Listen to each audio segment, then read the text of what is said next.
If we could get everybody in the country to drive the all-new Chevy Malibu Maxx, we think they'd agree. It's just about perfect. Hey guys, and welcome back to the channel. It's TheSketchMonkey here. Today I'm wearing my Nissan 370Z t-shirt. It came out super crisp, super comfy. If you're interested in checking these out, go to TheSketchMonkey.com and use code SKETCH10 at checkout for 10% off your first order. I also have a Tesla Model 3 in the Doodle collection. Today we're gonna have a look at some wagon action today. We're gonna have a look at the Chevy Malibu Maxx. This is one of the most interesting proportions of any car I've ever seen in my life. It's a very weird mix of a lot of things going on in the rear. So what I want to do is just take this design and modernize it, and on top of that redesign this car to make it look like a proper wagon. Because right now, if we analyze this design, we can start here in the front. Let's just go step by step here. So the front looks very mid 2000s in North American design. You have this pretty long overhang here. You have this pretty simple surfaces, which is typical for the North American design at the time. This is right after the super melted cheese design going on in the early 90s. So this is more structured, which I like. You have some cool lines down here going this here, for example, and these kind of trim pieces, very typical for the era as well, mid 2000s and so on. It's a pretty decent, bland, really doesn't stand out at all design until you come to this part right here. I have no idea what happened here. It's called a wagon. They market this car as a wagon, but if you look at the proportions, it's a bit of a hatchback going on, and there's a little bit of maybe a crossover, even though they weren't really that big at the time, and maybe some SUV in there, and sedan as well, because you have this trunk, you have a little mini trunk sticking out there, which is really interesting. I don't know what the idea was, because if you want to have a wagon, why won't you use the entire space and stretch it out all the way here to make it into a proper wagon rear end? But the problem with this car isn't really the rear end. You can have a rear end like this, that's totally fine. What really sets this car apart from pretty much any other car I've ever seen before is the proportions, and that has to do with the wheelbase. So if you look at the wheelbase here, it's almost like we have this wheelbase right here, and it's almost like the body has slide over forward, and it creates an off balance when it comes to where the wheels are and where the axles are in relation to the body on top of those axles. So if you look at specifically the rear axle right here, this sits way too far back to really make sense as a wagon. It should move a couple of inches forward this way to really make it into what would be normal or easy on the eyes when it comes to the proportions of a wagon. So that's what I'm gonna do in this redesign, and also of course modernize the whole car, because I think it's a cool looking car. It's super clean. So I just want to make a simple experiment here. So let's say if we take these two and we copy these, and then we just slide them forward to this point, something like this, and all of a sudden it starts to make a little more sense.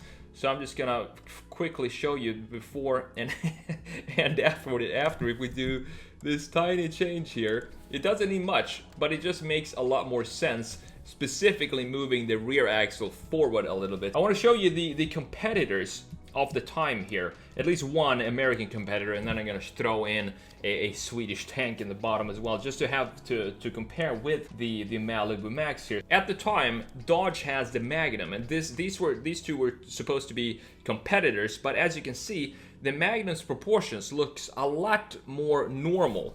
And what I mean by that is you can see that the overhang in the front doesn't stick out all the way like it does here on the Maxx, and also the rear end, you have a little more of a longer overhang here than you have at the Maxx right here. And these tiny little changes are what kind of sometimes mess up the sketching when you're sketching cars. and you feel like something is off with the sketch and you don't know what it is, usually it's stuff like this. It has to do with a couple of inches here and there, or a couple of millimeters on a sketch here and there, to just make it look like a real car. That's the real version of a weird sketch would be the Malibu Maxx up top there. So just to show you what this would look like if we have the Swedish tank down here, the 240, I'm just going to show you what the problem is with the Malibu Maxx if we make the same kind of proportion adjustment that we have on the Malibu Maxx and we apply that to a Volvo 240. I haven't done this before, so this is going to be pretty interesting to see what will actually happen. So it looks something like this. You can see that the rear axle is way too far back to really make sense of the design. So I'm gonna use this view for this redesign, and what I'm gonna do is, of course, fix the rear of this car, because we need to have it be a proper wagon. I love wagons, and this could be like a hatchback if we just cut the car somewhere here and it was a little bit shorter. Then we can definitely design this with this rear end and have it be a decent, normal, boring looking hatchback. But that's not what we're gonna do in this redesign. What I'm gonna do, stretch the roof out to this point right here, create proper C-pillars that we have on a wagon, and that means that the greenhouse and the windows are also going to be stretched to this point somewhere here. Going to remove this 2000-ish trim pieces that we have on the side. I'm also going to keep the stock wheels, but if we're gonna make them modern, we might want to expand the size a little bit, the diameter of the wheel. So that's what I'm gonna do.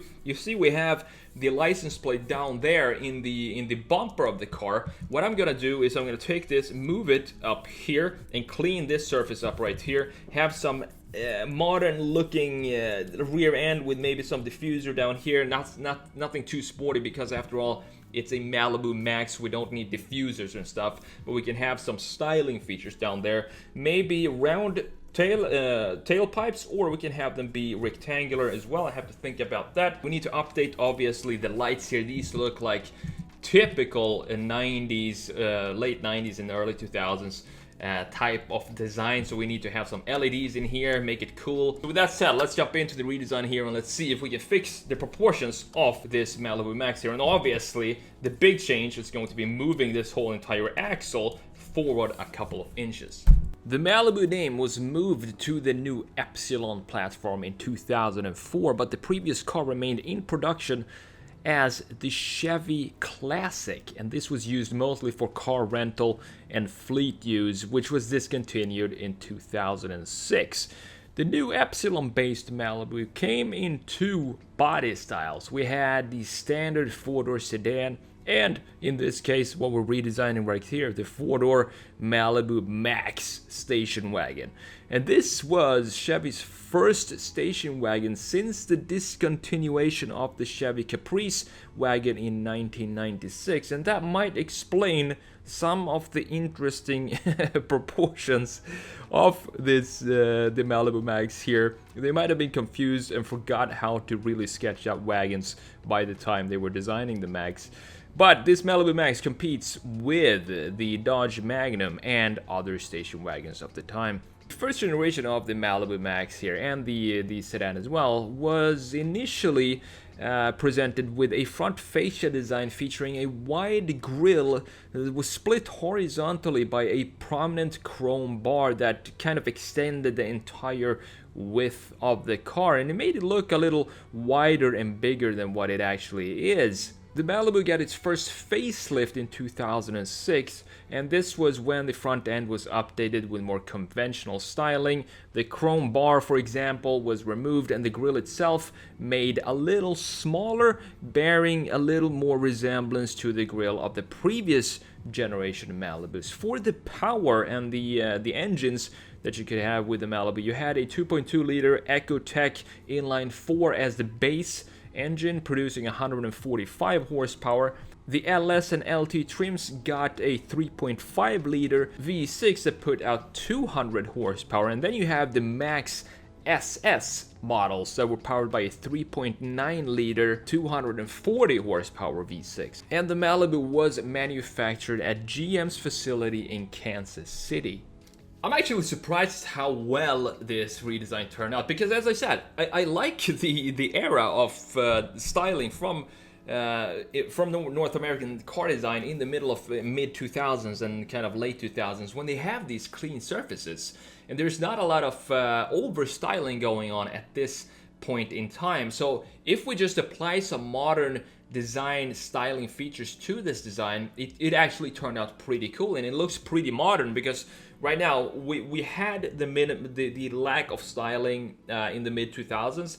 Then we came to mid 2010s, like 15 and something like that, when we came up with a wave of everybody starting to overstyle their cars and adding a bunch of different lines, including Chevy and Dodge and all of these North American brands as well. But now we're coming back down to a to kind of a lack or a reduction of unnecessary lines and styling, specifically moving into an electric era. And I think, like what I'm doing right here is just taking this 2004 design and upgrading some details, like removing the trim pieces and improving the lighting to modern LED lights, and also working on the details such as the bumper and the rear part of the bumper and the exhausts and the wheels as well. If we just do tiny changes like that, it actually looks like a pretty modern car that could be introduced